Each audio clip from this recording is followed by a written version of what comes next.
Hello everyone, it is your lovely host, the Gaming Weasel, and in today's video we're going to be covering Citrine. I have found out that this Warframe is really tough to kill. She can boost your weapon's damage a lot, and it is going to make Steel Path incredibly easy. She can also crowd control, and she can give you basically infinite energy and health, and also health regeneration, and shield getting everything without even using Arcane Energize and, you know, those, I guess, tough things to get. Well, if you're interested in that kind of a build, well, continue on watching. But first, we do want to cover her passive. Her passive is at starting off with base 5 health regeneration. Every time you pick up a health orb, it can be from just the ground or dispensary, you will gain 0.1 points of health regeneration, maxing out at 25 once you have picked up and collected 200 health orbs.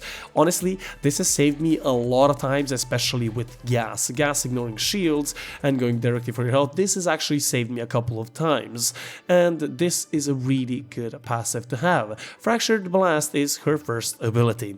This basically makes Citrine pick up rocks and glass, shards of glass that she found on the ground, and throws them at enemies, dealing impact and slash damage, and also increasing the chances of health orb drop and also energy orb drop. This is dependent on your power strength, which of course you will see right there in the bottom left corner what my stats are.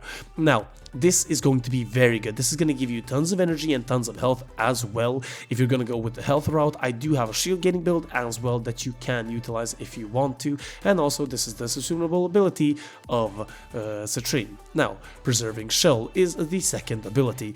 This basically allows her to gain damage reduction up to 90% for her and her allies. Every kill and assist that she gets is going to increase the initial damage reduction, as I said, maxing out at 90%. This is very good. It does not give you stagger immunity, so yes, there is a little bit of a caveat. I do use Prime Sure-Footed, but use the ordinary one or Handspring. Those two are really cool as well.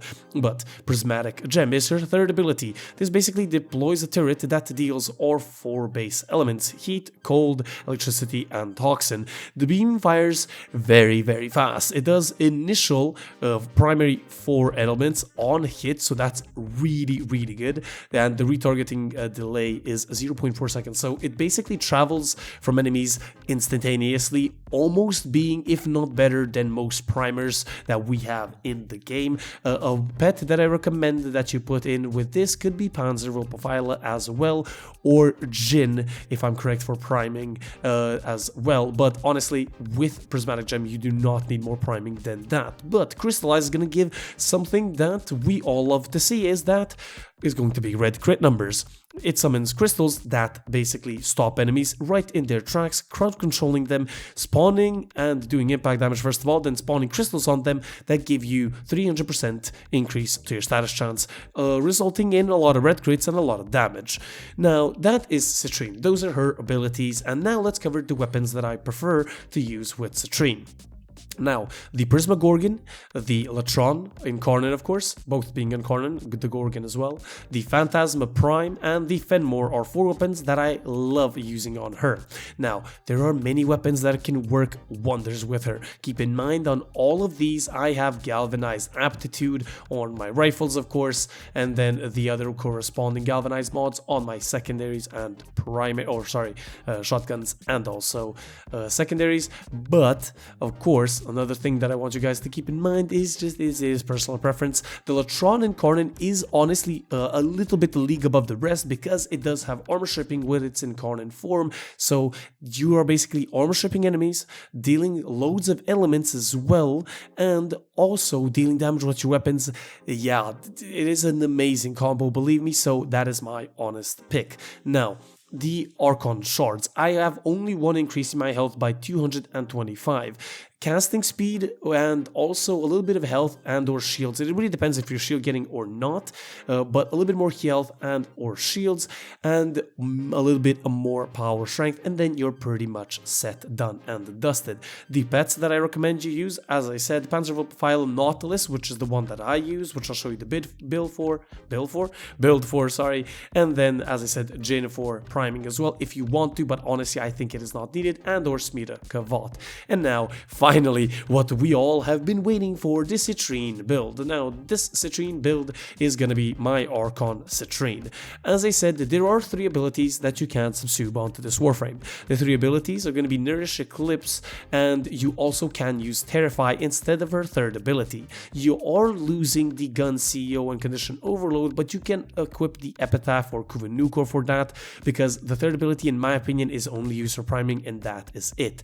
But with Nourish, Eclipse, and also Terrify, you get 3 awesome benefits that you can utilize. But this is my Archon Citrine, which works wonders in Steel Path. So, Archon Continuity. When Toxin procs, we get Corrosive, incredibly good. We have Archon Stretch. When Electricity procs, we get Energy Regeneration.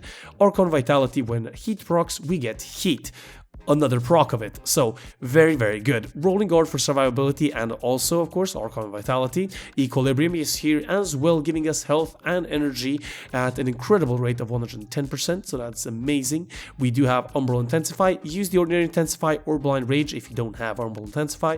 Prime for energy, and Augur Message is a flex slot. Put anything you want here. I chose a little bit more duration, but range can be useful as well with Augur Reach and or Power Strength with Augur Message. Now, I do not use a lot of power strength on this build because honestly it is not required. As you may have seen the stats when I talked about the build, my stats are pretty decent and I do not need to really worry about power strength with this build in any way, shape or form. But I do have Molt Augmented just a little bit to boost that those bonuses a little bit more, of course going power being there as well, and Archon Rage boosting my damage of my primary weapons. You can use any arcane that you want instead of Arcane Rage. It is a flex slot. Now, this is the shield getting build. Basically, disassembled, I've used a brief respite and redirection. Archon Continuity is still here, but we're using, and actually Archon Stretch is here as well, I didn't really see it, but it is pretty much built the same. What ability you're going to be using for brief respite? The first one, basically all of them. I have been playing, as you might be seeing in the background right now, I've been playing with this build with shield getting, and they haven't really bring down my shields. So honestly, I think there was 1 or 2 situations where I got in trouble, but I used Rolling Guard. So I think this is an amazing shield getting build. Now, this is shield getting 2.0, so I'm trying to reach 1400. You can put Prime Vigor or Ordinary Vigor to get the maximum duration of Prime, or I guess the shield getting, but you can put Catalyzing Shields instead of Redirection and then go back, I guess, to shield getting before the Abyss of the Goth update. But I think that is everything. I hope you guys enjoyed the build, hope you guys enjoyed the gameplay. If you guys did, do leave a like, a comment, and do subscribe. I am very interested on what you guys think of the build. Leave it in the comment section down below and let's get something going. Hope you guys enjoyed. This has been your lovely host. I'll see you guys in the next one. The Gaming Weasel over and out.